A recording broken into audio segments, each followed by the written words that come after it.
Тоа е еден мал чекор за човекот, еден дијабет за човекот. Отидовме на месечината да ја истражиме месечината и да се свртиме и да ја фотографираме земјата. Ја откривме земјата за прв пат. Отидовме на месечината да ја истражиме месечината и ја откривме земјата. О, Боже, земјо! Не како што ти го покажа глобусот во училишната соба. Не со земји со кодирани бои. Не, земјата каква што сакаше да ја видиш од Вселената. Со океани, земја и облаци и сите сме таму долу заедно. Тоа се најголемиите дарови на космичката перспектива што некогаш сме ги примиле.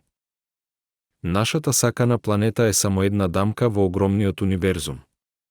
Земјата е третата планета од Сонцето и единствениот астрономски објект за кој се знае дека има живот. Формиран е пред повеќе од 4,5 милиарди години кога гравитацијата ги повлече вртливиот гас и прашина. И оттогаш се менува. Се чувствува како остров во овој огромен универзум. Ние живееме во раниот сончев систем. Оправдано предпоставивме дека можеби сме имале 20, 30, 50 планети за да започнеме во нашите соларни системи. Знаете што ќе се случи ако создадете соларен систем на компјутер и му дадете 50 планети и му дозволите да се бори со него? Ќе добиете како неколку планети останати по милиарди години или повеќе, а останатите се кастинто меѓузвездениот простор и се нарекуваат непријателски планети. Галаксијата од планетите кои всушност орбитираат околу вистинските ѕвезди. Природата има многу планети кои се движат околу нивните соларни системи, ѕвездени системи каде Јупитер е блиску до ѕвездата домаќин. Нашиот Јупитер е далеко. Потоа ги добивме Меркур, Венера, Земјата и Марс. Помеѓу Јупитер и нашето Сонце, нивниот друг сончев систем, каде што е нивниот објект со големина на Јупитер навистина блиско. Мислиме дека Јупитер мигрирал навнатре, исфрлајки ги другите планети надвор. Додека ја напуштаме нашата матична планета, се наоѓаме во празнината на Вселената. Во повеќето научно-фантастични филмови постојат моќни вселенски бродови кои можат да им дозволат на патниците во Вселената да ги посетат далечните планети за помалку од еден ден патување. Но ние не сме многу таму во реалниот свет. Растојанието на Земјата од сончевите просеци е од околу 150 милиарди. Најблиска ѕвезда, Проксима Кентаур, е 4,2 светлосни години од нас. Со векови, физичарите мислеа дека нема ограничување за тоа колку брзо некој објект може да патува. Но, Ајнштајн покажа дека Вселената, всушност, има ограничување на брзината на светлината. Во вакуум кој е празен простор, ништо не може да патува побрзо од 300.000 км во секунда. Значи, ако би можеле да патувате со брзина на светлината според часовниците на Земјата, до Сонцето би стигнале за околу 8 минути, а до Алфа Сенгчури за околу 4,2 години. Но, што е со другиот дел наречен галаксијата Млечен пат? Само нашата галаксија содржи повеќе од 100 милиарди ѕвезди и барем исто толку планети. Да, нашата галаксија е голема. Навистина голема. Околу 100.000 светлосни години. Тоа е понизна мисла кога ќе сватите колку е невозможно да се посети некој од овие други светови, дури и ако некако би можеле да патуваме со брзината на светлината. И тоа е само галаксија Млечен пат, една од милиардите галаксии во универзумот. Нашиот поглед на универзумот буквално станува се поголем постојано. Како што универзумот старее, светлината од подалечните места има време да стигне до нас. Постојат многу расадници каде се раѓаат ѕвезди за да ги добијат тие податоци за истражување и откривање на галаксиите што се формираат во раниот универзум. Светлото е префрлено на црвено така значително од тогаш, започнува со ултравиолетово и сино, но е толку далеко. Црвеното поместување ги зема тие информации, го префрла во инфрацрвениот дел од спектар, целосно низ видливата точка. И овој телескоп е наместен за инфрацрвеното светло да гледа работи што некогаш биле виолетови и ултравиолетови во раниот универзум. Наблюдувањата со помош на Вселенскиот телескоп Џејмс Веб открија галаксија оддалечена 35 милиарди светлосни години од Земјата. Наодите укажуваат на галаксијата позната како Sirius 93, една шеста постоела само 235 милиарди години по големата експлозија. Но, чекајте, зарем големата експлозија не се случила пред само 13,8 милиарди години? Како може оваа галаксија да биде подалеку од тоа?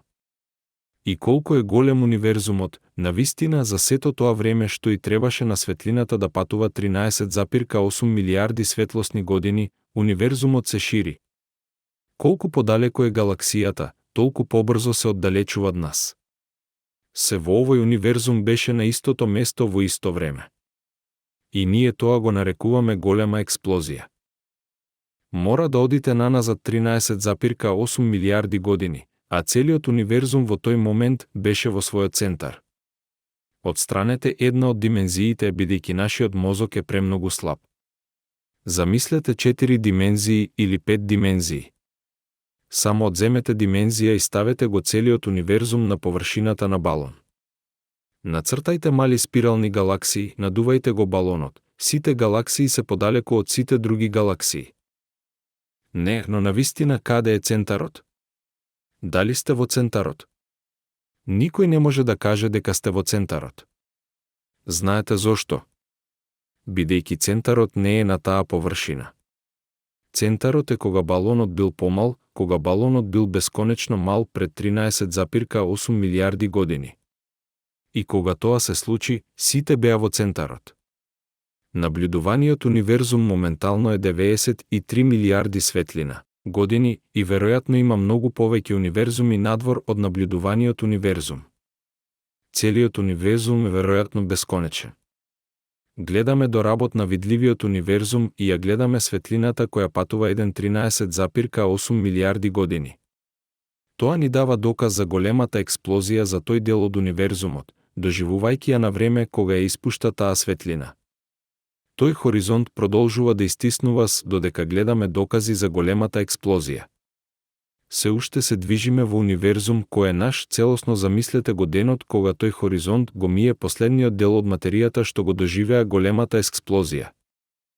Тогаш престануваат информациите што ни доаѓаат за големата експлозија и сето она што го знаеме за космологијата нема да има збир на податоци во таа точка. Светлосна година со таа брзина би ја надминала последната материја на универзумот, а тоа би било работ на универзумот.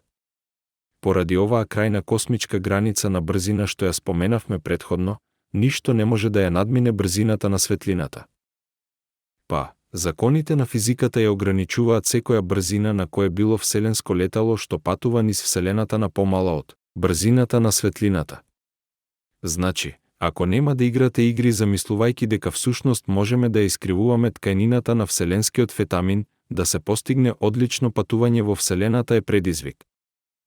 Сега, чудната работа е затоа што времето се забавува кога имате вселенско летало или часовник, од кој било вид што е во движење, може да имате вселенско летало и да излезете во близина на брзината на светлината и ние на Земјата би го гледале истиот тој часовник.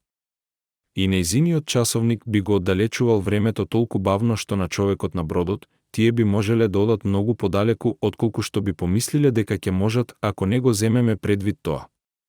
Така, би можеле да испратиме некој смел патник во Вселената и тие да одат произволно далеку во нивниот животен век, а ние на Земјата можеби одамна би изумреле. Во многу научно-фантастични дела, особено во Star Trek, креаторите го надминаа овој проблем со воведување на суперлуминални погонски системи на вселенски летала наречени Warp Drives.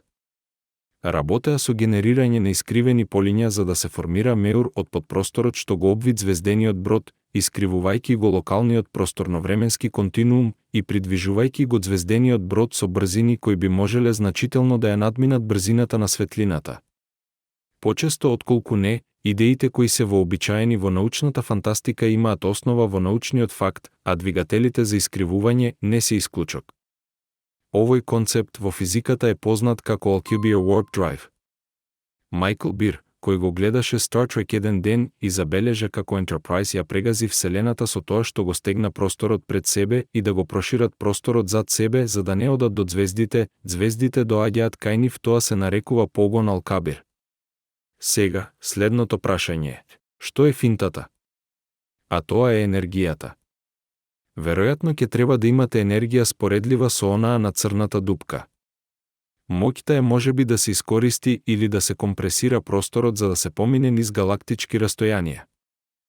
Ова, се разбира, е научна фантастика, но е во рамките на познатите закони на физиката. Имаме наука, да речеме, од Њутон или Коперник, најмногу 500 години. И погледнете што направивме. Го надминавме сончевиот систем со Voyager. Кој одеше на месечината? Ние ќе одиме на Марс. Јас би помислил така. Ќе почнеме да го колонизираме нашиот сончев систем. Значи, тоа го направивме за 500 години. Ако преживееме милион години во иднината, всушност, дури и ако мислите илјадници години во иднината, ние ќе ја истражуваме галаксијата. Ќе имаме вселенски летала што одат преку звездите. Ќе го правиме тоа и Warp погонот еден ден ќе стане реалност. Сигурен сум дали ќе издржиме до тогаш.